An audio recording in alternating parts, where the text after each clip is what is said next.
नमस्कार। रुचिरा भाग 3 के अंतर्गत नीति नवनीतम पाठ के शब्दार्थ इस प्रकार हैं। पहला शब्द है अभिवादनशीलस्य। इसमें षष्ठी विभक्ति का प्रयोग है। इसका अर्थ दिया गया है प्रणाम करने के स्वभाव वाले के, यानी कि ऐसे व्यक्ति जिनका स्वभाव ही है बड़े बूढ़ों को प्रणाम करना।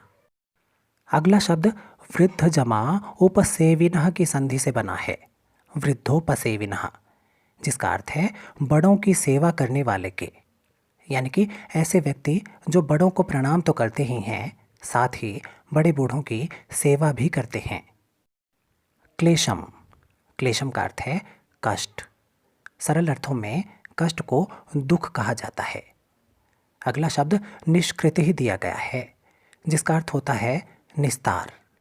निस्तार यानी कि बदला या पूर्ति।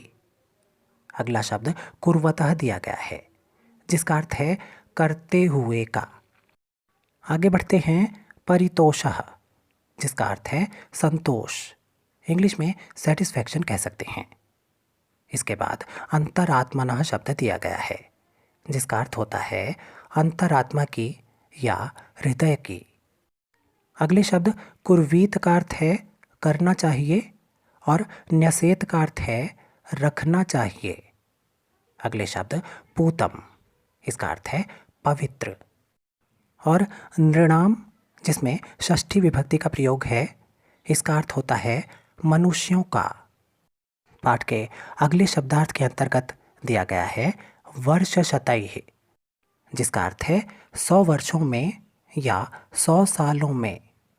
समाप्यते का अर्थ है समाप्त होता है और समासेन का अर्थ दिया गया है संक्षेप में।